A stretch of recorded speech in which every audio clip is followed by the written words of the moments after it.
des propositions alternatives de référendum qui ont été suggérées. Donc, on peut en citer deux. Un référendum populaire qui serait à l'initiative des citoyens, avec donc le chiffre qui avait été avancé, c'était minimum 700 000 citoyens proposant donc une question référendaire. Donc, et si on atteint ces 700 000, ben, le référendum est proposé à la nation. Autre proposition, le référendum d'initiative citoyenne, qui là incluait la possibilité notamment de mettre fin à un mandat électif, hein, donc qui allait encore plus loin, je dirais, dans la revendication du pouvoir citoyen, hein, si on peut le dire comme ça. Donc bien sûr, bon, pour l'instant, ces nouveaux référendums, ces propositions ne sont pas validées d'un point de vue législatif. Donc voilà un petit peu une première possibilité. Comment associer les citoyens à la décision? Ben, on leur demande de voter, hein, directement. Alors, il y a d'autres voies possibles, ce qu'on appelle la codécision, hein, où là, finalement, les élus vont partager, hein, ou déléguer une décision sur un aspect donné. Donc, ils délèguent le pouvoir de décision aux habitants. Alors, bien sûr, ça veut dire que là aussi, ça s'organise, hein, donc il faut réfléchir à la manière de le faire. Est-ce que ça passe par une commission spéciale composée d'habitants, de quelle manière elle va être composée? Est-ce qu'on va lui soumettre des décisions sur tous les champs de l'action municipale, sur certains? Bon. Mais le principe de base, c'est que finalement, les élus vont accepter, de même, hein, puisque rien ne les y oblige, hein, les élus vont accepter que leur pouvoir de décision soit lié éventuellement à des décisions prises par des habitants. Dans le pacte, finalement, la commission extra-municipale a un peu cet objectif. Alors pour la détailler, puisque tout à l'heure on ne l'a pas vraiment fait, donc le panel, c'est-à-dire disons les membres constituants de cette commission, eh bien, une partie pourrait être tirée au sort, une partie pourrait finalement être des représentants du collectif Pacte pour la transition, puisqu'après tout cette mesure vient du pacte, donc l'intention, c'était aussi de permettre aux personnes engagées dans les collectifs de s'impliquer dans cette commission extra-municipale. Des élus. Donc on voit bien que dans cette commission, les élus ne sont pas absents. Des représentants de la société civile organisée, hein, associatifs, mais aussi du secteur économique, pourquoi pas. Hein. Éventuellement des experts autour des enjeux liés à la transition. Donc vous voyez, donc, cette commission, elle a vraiment une composition très large, très éclectique, et elle est censée représenter les différents enjeux, acteurs du territoire. Dans cette mesure, hein, la commission extra-municipale, en fait, elle bénéficierait d'un droit de veto. Donc elle pourrait s'opposer à un projet de la municipalité, non pas en le disqualifiant de manière définitive, mais plutôt en demandant à ce que les élus retravaillent, en argumentant bien sûr, hein, donc, par rapport justement aux enjeux de la transition. Hein. Voilà. Ça peut aussi aboutir à refuser un projet parce qu'il est vraiment trop contraire, hein, et pas compatible avec les enjeux de la transition, ou simplement dire voilà, il faut l'améliorer parce que sur certains aspects, c'est pas satisfaisant. Donc, voilà, nous, pour rappel, hein, donc Argelès, Saint-André, Saint-Génis et Villongue-d'Elmont se sont engagés sur la mesure 29. Donc, bien sûr, le dialogue qu'on aura avec les élus, ça sera où vous en êtes, c'est-à-dire à quel moment vous avez prévu de l'installer et comment vous allez faire pour la constituer et quel rôle vous allez lui donner. Voilà. Donc ça, c'est le chantier est devant nous, quoi. Et devant les élus, bien sûr. Alors, un autre... je propose de terminer peut-être, parce que c'est presque fini, puis après on prendra les questions avant la dernière partie, où on va focaliser un petit peu sur certaines initiatives du territoire. Un autre aspect, un autre dispositif qui commence à être connu, parce que beaucoup de collectivités territoriales finalement s'en sont saisies. Et de plus en plus, hein, y compris la région, on va le voir, notre région, Occitanie, donc le budget participatif.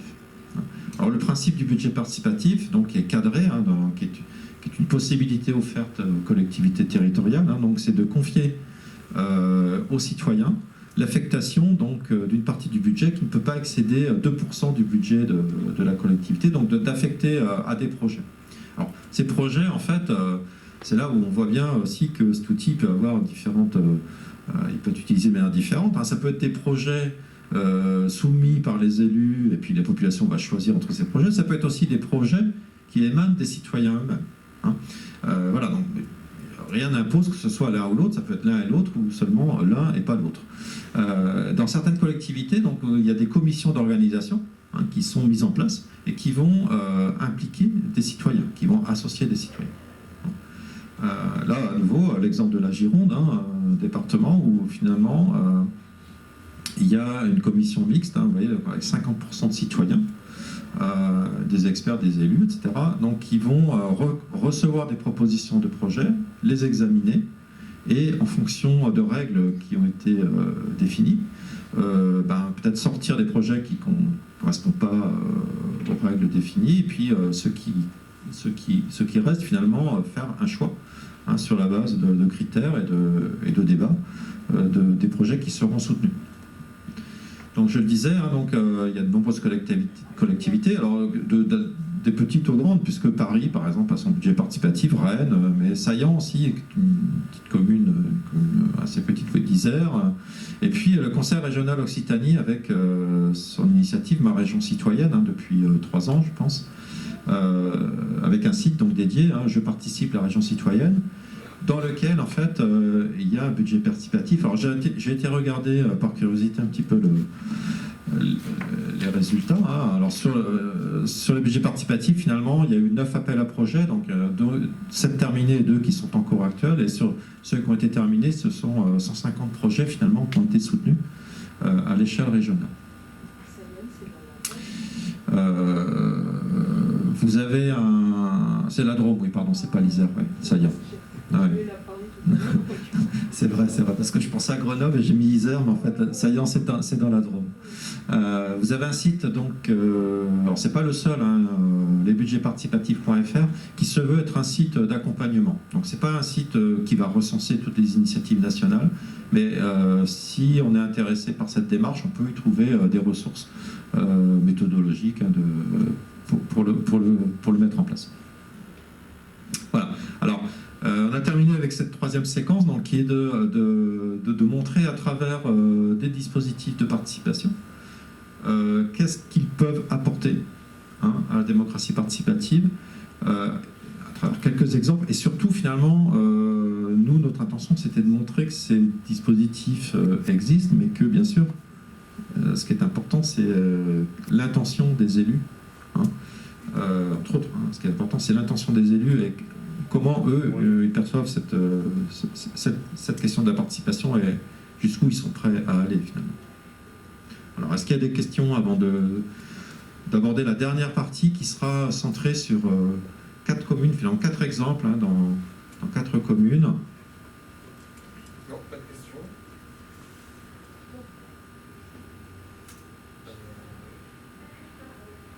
Il y a tout ce qui est les conventions citoyennes aussi.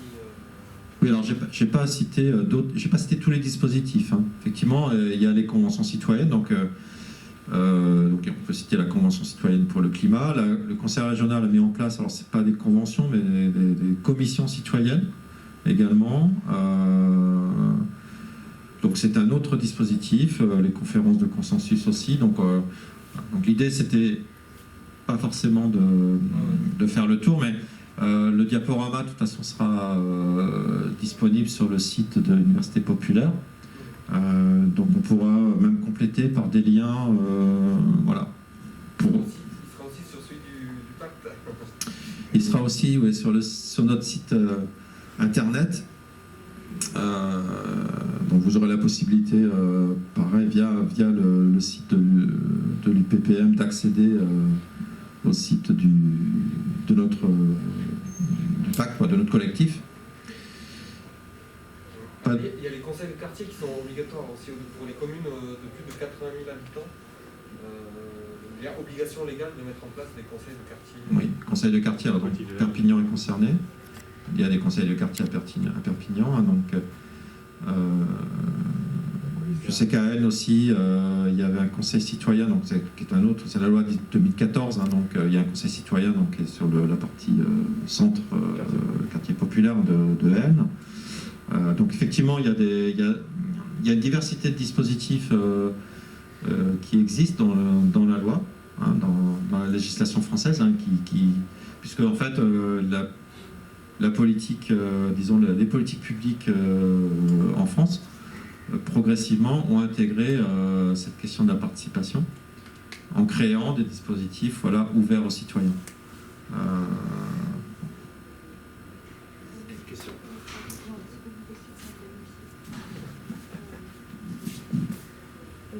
Science a mis en place donc la démocratie participative depuis le mandat précédent, dans l'année au deuxième mandat. Ce qui me paraît intéressant, en plus c'est une petite commune aussi, donc c'est dans un contexte bien précis. Est-ce qu'on a des retours justement sur quelle pierre d'achoppement ils se sont retrouvés, etc. Parce que ça peut être très formateur pour la suite, pour d'autres expériences. Est-ce qu'on a ou on n'a pas? Je ne sais pas. Alors, on reprend les micros. Non. Alors, pardon. Désolé, moi je ne sais pas. Effectivement, je peux pas vous dire précisément là sur ce cas-là, mais sur le site du Pacte pour la transition, le site national, il y a des exemples, des exemples de choses qui ont été faites dans différentes communes avec des retours, etc. Donc je suis désolé, mais moi je n'en sais pas beaucoup plus sur Science en particulier.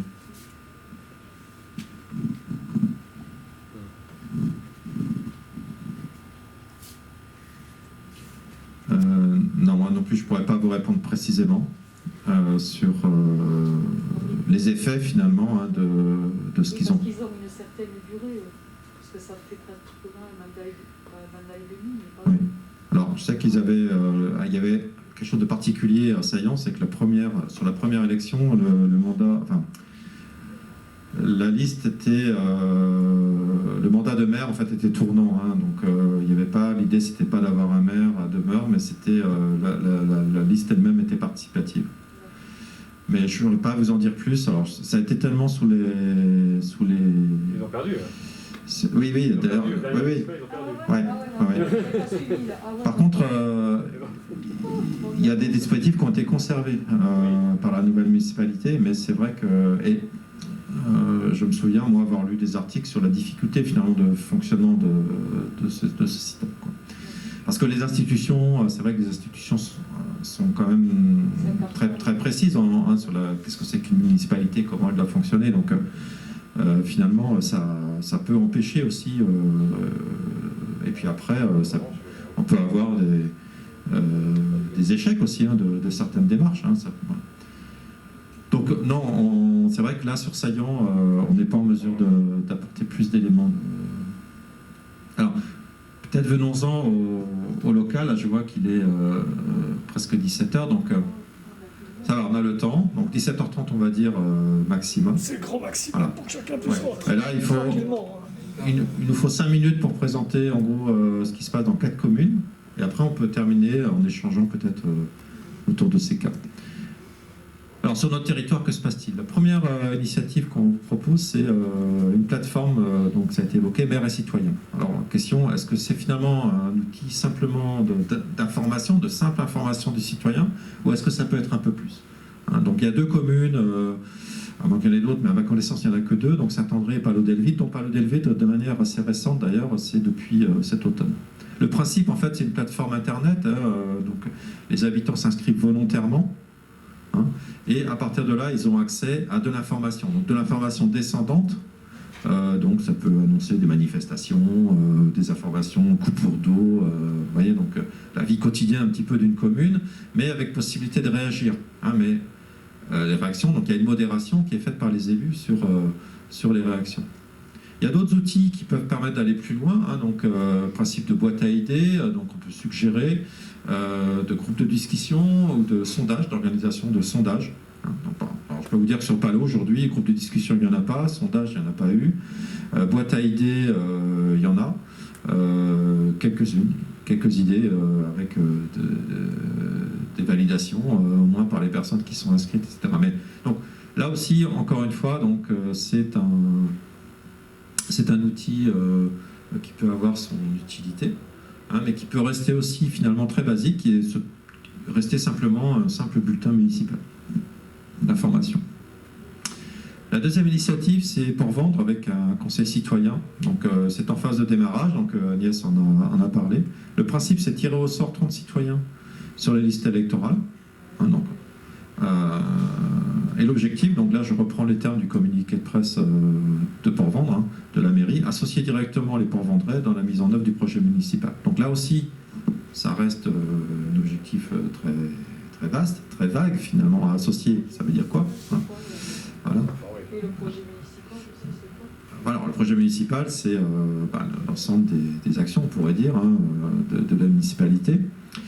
Les modalités qui sont annoncées, donc c'est des réunions trimestrielles et des échanges ascendants et descendants. Hein, donc, c'est-à-dire, bien sûr, un moyen pour les élus d'associer, d'informer sur les projets, et un moyen également de recueillir les avis, voire les propositions des citoyens donc siégeant dans ce conseil. Donc, nous, notre position en tant que collectif, c'est de suivre tout simplement, hein, de regarder comment fonctionne ce conseil et de pouvoir éventuellement évaluer, diffuser de l'information, etc., etc. Et on a des contacts avec l'équipe municipale, donc peut-être qu'on va pouvoir voilà, être associé peut-être d'une manière ou d'une autre à cette initiative. Troisième exemple, à Argelès-sur-Mer, donc la municipalité a un projet de maison des solidarités qu'elle avait annoncé dans son programme, et donc elle souhaite construire un processus participatif autour de ce projet. Donc là également, c'est en phase de démarrage, donc ça a été approuvé. Alors, ce qui a été approuvé par le conseil municipal, c'est le principe d'être accompagné par une équipe de chercheurs pour construire une démarche participative sur ce projet. Donc il y a un accompagnement par une équipe de chercheurs, donc c'est Eloy qui l'a cité dans son intervention, donc c'est une unité de recherche de Montpellier, donc de l'INRAE, l'Institut national de recherche agronomie et environnement. Ah, oui, c'est ça, recherche agronomique et environnement, qui a travaillé au départ sur des questions liées à la gestion de l'eau et qui a développé en fait des outils et des démarches pour favoriser la participation, hein, des citoyens donc dans l'élaboration, le suivi, l'évaluation, la mise en œuvre des projets. L'objectif en fait de la mairie, c'est d'associer la société civile d'Argelès à différents stades du projet, mais ces étapes du projet auxquelles il y aurait vraiment des démarches participatives qui seraient construites, ça fait partie aujourd'hui de la réflexion. Hein, donc on ne sait pas précisément à quel moment finalement la participation va vraiment être activée fortement, et la méthodologie et les outils sont en construction. Donc là, notre collectif finalement, on suit cette initiative et on est impliqué puisque c'est nous qui avons suggéré aux élus en charge du projet de prendre contact avec cette équipe de chercheurs, et finalement ça s'est révélé plutôt positif puisque en fait, ils nous ont dit, quand on les a rencontrés, une des premières choses qu'ils nous ont dit, finalement, on ne sait pas faire. La participation, on ne sait pas faire. Et je crois que pour les élus, c'est une réelle question, et ça peut être un réel problème. Engager des processus participatifs, ce n'est pas une habitude, donc ce n'est pas forcément un savoir-faire déjà présent, ni dans les équipes d'élus, ni surtout dans les équipes techniques et administratives. Et le dernier exemple, donc, c'est la commune d'Aisne, hein, qui a mis en place une assemblée des habitants et d'autres instances participatives, donc à partir de septembre 2020. Donc, une assemblée d'habitants qui serait composée d'une 50aine de personnes. Donc là, vous avez des éléments sur ces personnes, la composition, qui pourraient être consultés par le conseil municipal, proposer des projets au conseil municipal, hein, avec un budget pour la formation. Donc là, on retrouve effectivement le souci de former les citoyens donc, à ce rôle. L'attribution d'un budget participatif également à l'étude. Et en dehors de cette assemblée d'habitants, il y a d'autres exemples, mais c'est 22 commissions extra-municipales, parce qu'il y a aussi un conseil de jeunes, je crois, qui est en place. Bon.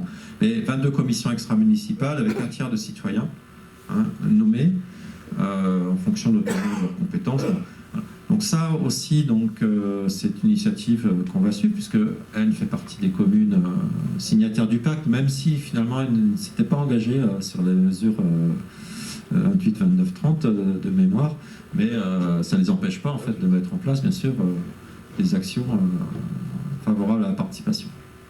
Et voilà, et même on est invité à nous impliquer donc, en tant que collectif dans ces processus.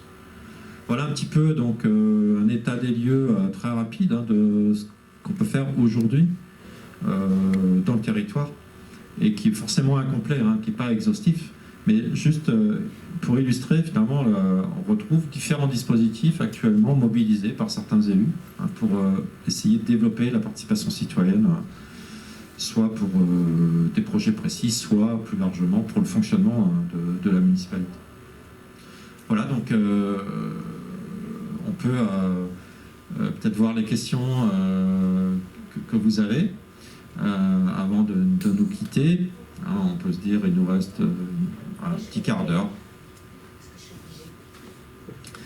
Merci d'être venu. Au revoir. Alors, question.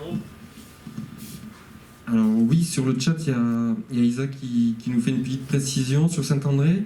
L'appli Maire et Citoyen est assez complet, avec suggestions et sondages actifs. Les préoccupations des citoyens remontent et sont explorées. Et voir son délégué de quartier ou la mairie pour inscription est possible à travers le site. Et puis il y a Michel qui nous demande quel est l'objet précis d'une maison des solidarités.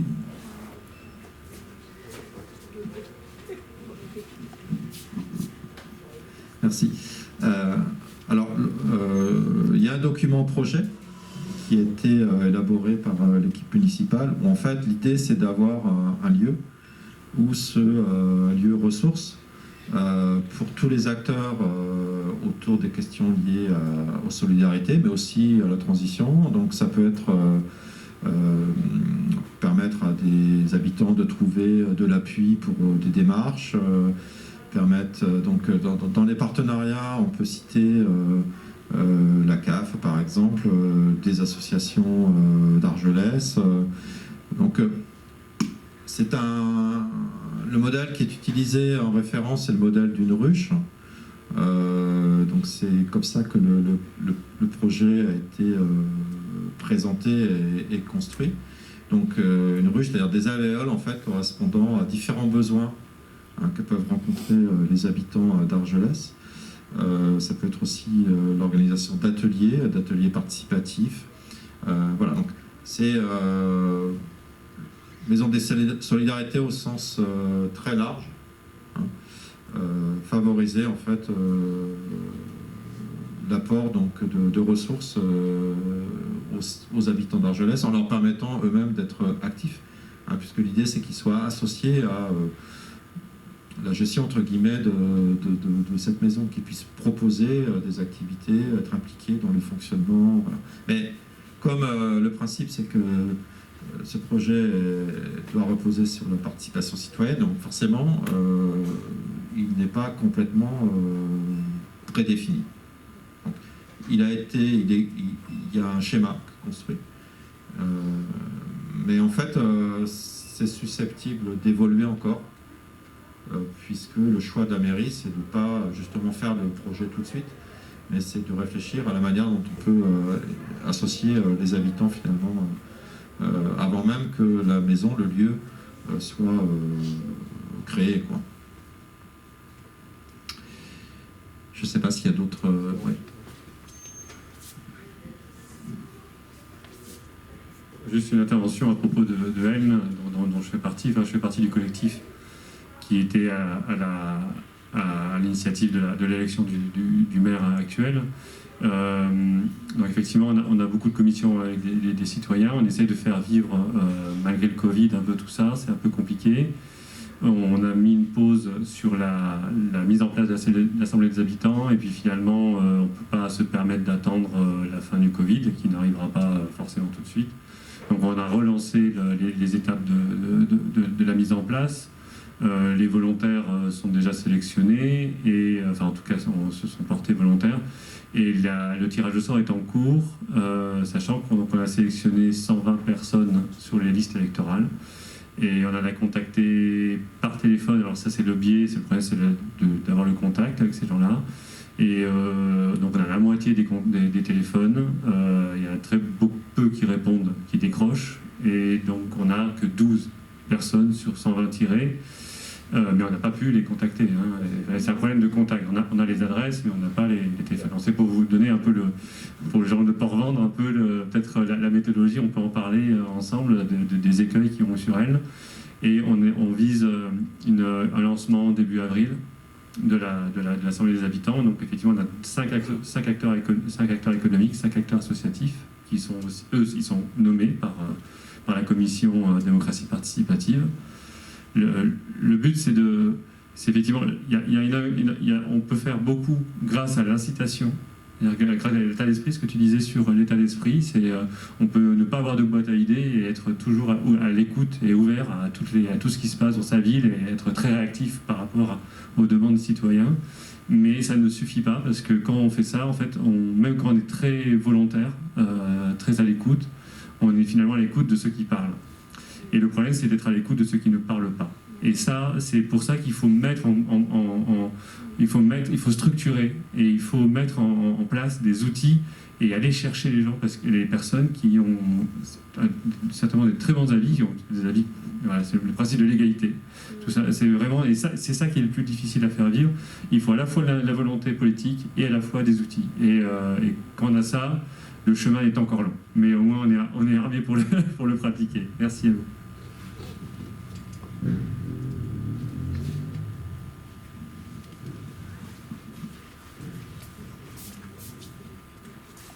Eh ben, merci pour ce retour d'expérience déjà. Il y a une question qui se pose sur le chat. C'est par rapport, juste, il demande si les collectifs liés au pacte pour la transition peuvent-ils être créés maintenant, bien après les élections municipales. Donc, Oui, alors, je pense que, alors ce serait simplement à voir avec le site national de Pacte pour la transition, mais la création d'un collectif est possible dans l'absolu maintenant, à partir du moment où il n'existe pas tout simplement sur la commune où vous êtes. Donc je ne sais pas de quelle commune il s'agit, mais ça pose aucun problème. Simplement, s'il y a un collectif qui existe, sans doute la position du pacte national sera de vous demander de vous rapprocher des personnes qui sont déjà constituées en collectif. Voilà, c'est la seule remarque que je ferai. Et si c'est sur le territoire de la communauté de communes et que vous souhaitez créer un collectif dans votre commune, il n'y a aucun problème. Hein. Nous, on a acté le principe en interne, hein, que puisqu'on est... Bien sûr, il y a le collectif communauté de communes, mais qu'il y a des groupes communaux, et on a acté le principe de l'autonomie des groupes communaux à l'échelle de ce qu'ils font sur leur commune. Ça, c'est quelque chose sur lequel on a débattu et qui est important pour nous. Donc on pourrait même avoir un collectif, je ne sais pas moi, à Bages, qui n'ait pas envie de rejoindre le collectif communauté de communes, ça ne pose aucun problème. C'est mieux si on est d'accord, si on serait ravis de les accueillir, hein, mais ça reste possible, tout à fait. D'accord, merci. Moi, je voudrais d'abord remercier donc, les présents, qu'ils soient physiquement là ou en visio. Merci beaucoup. On vous invite donc à revenir ou à proposer à des gens qui pourraient être intéressés pour un atelier d'initiation aux outils de la démocratie participative. Ce sera assez ludique, donc le 13 mars. Et ce sera peut-être autour de ce projet-là de la maison de solidarité, mais c'est pas sûr. Et je voudrais dire, je voudrais juste ajouter que effectivement le chemin est encore long. Hein, je veux dire là, il reste beaucoup de choses à mettre en place. Et effectivement, au début, il faut que les mairies soient très incitatives et motrices pour lancer la dynamique, quoi, et que les citoyens peu à peu s'approprient les choses. Et voilà, il faut leur mettre le pied à l'étrier, et ça c'est pas facile, mais je pense qu'il faut y aller comme ça par étapes. Enfin voilà, ce sera ma conclusion. Merci à tous.